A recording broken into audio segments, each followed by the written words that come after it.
Magandang umaga sa lahat ng mga taga-subaybay at tagapakinig ng Radyo Veritas. Nagbabalik po ang inyong mga kapanalig mula sa the Center for Educational Measurement Incorporated para sa bago na namang episode ng CEM on Air. Layunin po namin na sa pamamagitan ng programang ito ay maliwanagan tayo tungkol sa mga paksa na may kinalaman sa assessment at edukasyon. Pati na rin ang mga issue na kinakaharap ng ating mga educators. Ako po sila Arnie Bundok mula sa Client Relations Section at kasama po natin si Miss Janet Evasco, Head ng Test Development Section, Aptitude and Special Test Unit. At nais ko pong batiin ang mahigit na 700 CEM member schools nationwide. Para sa mga gustong magtanong o mag-share ng kanilang mensahe, mag-text lamang sa 0918-837-4827. You can also follow us on Facebook at facebook.com/cem-inc.org.ph and live stream at www.veritas846.ph. Ngayong umaga ay tatalakayin naman natin ang isa sa mga masasabi nating napapanahong paksa sa larangan ng edukasyon, ang inclusive education. Ayon sa pag-aaral ng DepEd noong 2010, only 2% of children with disabilities are currently able to access the educational opportunities they are entitled to. Napalad tayong mapaunlakan ng ating panauhin upang mabigyang linaw tayo sa usaping ito. Kasama natin ngayon si Ms. Annalyn Ava Briones, Administrator, Special Programs Department ng St. Mary of the Woods School, Makati. Magandang umaga po, Ms. Ava, at welcome sa ating programa. Magandang umaga, Janet and Arnie. Ma'am, pwede niyo po bang ikwento muna sa amin ang background ng St. Mary of the Woods School? Okay. St. Mary of the Woods School, we are a regular school with special programs. We are categorized as a regular school because our students are mainstream in the regular classes for their non-academic subjects, and they are being pulled out in the smaller group setup for their academic subjects. Miss Ava, bago po ang lahat, maaari niyo po bang ipaliwanag sa amin kung ano ang inclusive education at ano ang kahalagahan nito? Inclusive education kasi, yung mga estudyante or yung mga students po natin ay kasama sa regular class, whether regular siya or may special needs, na welcome sila dun sa regular class and hinahayaan silang to participate and to cooperate also within the regular school setup. Ms. Ava, ano naman po ang kaibahan ng inclusive classroom at ng regular classroom? Sa regular classroom kasi, syempre based pa rin sa DepEd yung curriculum, but when you have inclusive setup or inclusive education, may modification na ginagawa kami kasi may mga set of goals kami dahil each child kasi iba-iba, different yung needs po nila. May papaliwanag niyo ba sa amin kung ano yung components ng inclusive classroom? Pag sinabi mo kasing inclusive classroom, unang-una kailangan kilala niyo yung bawat isang estudyante. Hindi tulad sa isang regular setup na pare-pareho. So, ang teacher pupunta sa class, magtuturo, and kung ano lang yung curriculum niya or kung ano yung lesson na hinanda niya, pare-pareho sila. But when you say inclusive classroom, we have to be sensitive. We have to really know our students kasi iba-iba yung needs nila. Kumbaga, may mga bagay na mas kaya nilang gawin or hindi nila kayang gawin. That's why, isa rin sa mahalagang component nun is the IEP or Individualized Educational Plan para dun sa specific child na yun. So, maaari po ba namin malaman kung paano nyo inadapt ang inclusive education? Our school po kasi, St. Mary of the Woods School, hindi po kasi kami for academic excellence. It's really more on honing the basic skills, but producing everyday geniuses. So, since pag sinabi mo kasing everyday geniuses, hindi lang naman yan academics eh. Maraming components, maraming pwedeng geniuses na sinasabi. Pwedeng academics, pwedeng sa theater, pwedeng sa sports, pwedeng sa art. So, sa amin po, that's why, since yun ang pinaka-theme namin, creating everyday geniuses, so kasama sila sa mga everyday geniuses, yung mga students namin with special needs. May mga adjustments po ba kayong ginawa sa inyong curriculum, sa inyong infrastructure, sa mga resources para po ma-implement ninyo ang inclusive education? Yes, kasi sa amin, sa St. Mary of the Wood School, meron kaming tinatawag na pull-out classes. So, as I said kanina, naka-mainstream sila sa regular classes sa non-academic subjects. Pero pagdating ng academics like yung reading, math, language, naka-pull out sila on a smaller classroom setup.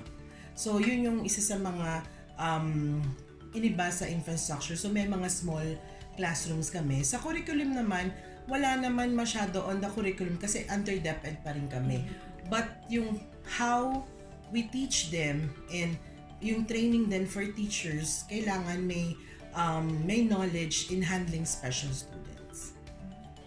So ano po yung mga advantages ng inclusive education program para sa mga batang with special needs at regular students? With the students na may special needs, actually, basically, the school is giving them opportunity na maramdaman that they belong to a certain group. Kasi most of other schools na merong or the special schools, some of them naka-ostracize or nakahiwalay yung mga students with special needs. Sinasama lang sila pag on my certain program. Pero sa amin kasi, we are under the umbrella of the regular program. So kasama sila sa lahat ng activities. Minsan nga may mga additional activities pa kami. And hindi nila na-feel na iba sila. So it's really parang a sense of belongingness. And doon naman sa mga regular students namin, ang feedback sa amin ng mga magulang ay mas naging caring, mas naging compassionate yung mga estudyante sa regular class kasi parang nakita nila na or they are being aware na meron palang mga students na kailangan ng tulong na hindi kailangan pintasan or hindi kailangan kutsain. So, kumbaga sila na rin mismo yung nagvo-volunteer or sila na rin yung tumutulong sa mga estudyante namin with special needs. So nakikita natin dito, sineselebrate nila yung kanilang uniqueness. Yes. At the same time, yun ng mga regular students ay nagiging empathic. Yes. Nagsashow sila ng empathy sa mga may mga disability or special needs. Okay, Ms. Arden.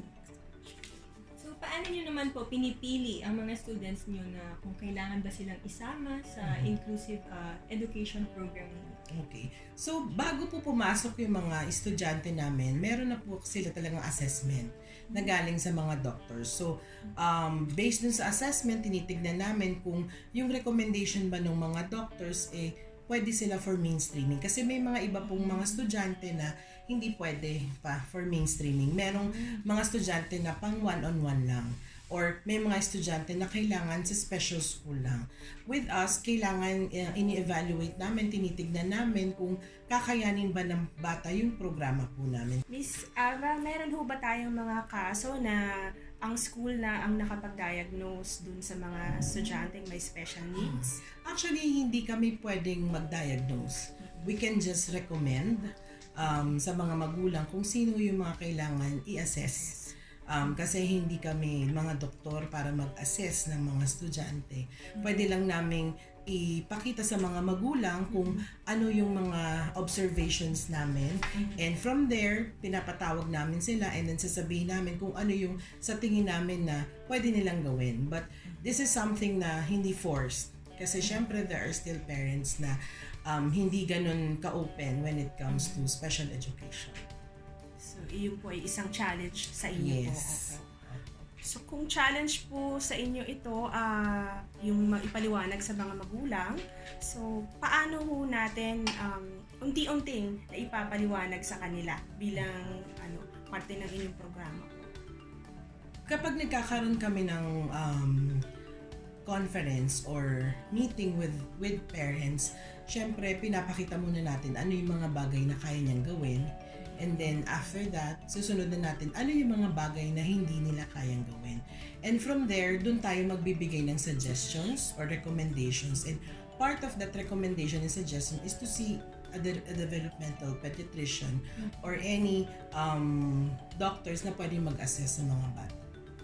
So may contact din ho ba kayo sa mga Yes. developmental pediatricians Yes. para madali po nilang mapuntahan? Opo, meron po kaming mga list ng doctors na pinupuntahan namin regularly para magbigay din po ng update dun sa mga estudyante nilang nire-refer sa amin. And at the same time, meron din po kaming binibigay na list sa mga parents natin na gustong mag-avail nun. Sila na lang po mamimili, depende kung saang lugar. Kasi iba-iba po kasing lugar yan. So kung saan po sila mas malapit, kung saan mas komportable sila. So yun po. Ma'am Ava, maaari po ba namin malaman kung ano yung mga classroom strategies na ginagamit po ng ating mga teachers pagdating po sa inclusive education program? Most of our special students are visual learners and kinesthetic learners, meaning kailangan marami talagang visual aids. Maraming manipulatives, maraming movement. Hindi sila pwedeng tulad hindi tulad ng regular classroom na teacher nagtuturo, nakaupo lang estudyante. Dito po talaga sa amin, kailangan ng teacher mabilis mag-isip. Pag hindi nag-work yung isang strategy, papalitan agad. Kasi may mga bata na, yung may mga mood swing sila, may mga behavioral problem sila na pwedeng sa araw na yun, ayaw nilang sumunod. So, kailangan as teachers, medyo quick thinker kami, mabilis naming mapapalitan, and kailangan marami kaming baon. Marami kaming baon na tricks na, for example, extra worksheets or actually kahit simple lang as paper kasi most of them mahilig mag-drawing. So may mga manipulatives kami sa mga classroom na kapag hindi pa sila ready, pwede sila doon, so maglalaro muna sila. So yung isa yun. And then kinesthetic learners, movement. So pag nakita na namin medyo restless na sila, tayo. Labas tayo ng classroom. So, takbo. So, kumbaga, very flexible po yung aming curriculum. Kumbaga, although based pa rin sa DepEd, pero yung strategies or yung mga methods na ginagamit po namin, very flexible. Gaano na ho ba katagal ninyo tutupad yung inclusive education program? I think more than 20 years. It started 1995. So we started with 2 to 3 students. It was conceptualized by our late Vice President for Academics, Dr. Mary Ann Covarrubias. So siya po talaga yung nag-conceptualize ng pinaka-program. So she started it 1995. And from there, lumaki na po yung aming population. So sa tagal na pong iyon, ano po yung karaniwang learning conditions na naobserbahan po ninyo? Ang mga kinikater kasi namin, students with learning disabilities, with ADHD, ADD, may mga behavioral problems din kaming students. Ngayon po, tumatanggap na rin po kami ng students with ASD, or yung autism spectrum disorder. Pero yung mga, sila po, yung medyo pwede po sila na makapag-mainstream. And we also have, under our program, yung mga foreign students po namin na hindi marunong mag-Tagalog and English. So part po ng program namin, tawag po namin multi-educational program. So ang dami nating natutunan. Sa pagpapatuloy ng ating usapin ay alamin naman natin ang iba pang programa ng inclusive education at challenges tungkol dito ng St. Mary of the Woods. Aalamin din natin ang kanilang mga assessment tools at paano nila ginagamit ang mga resulta.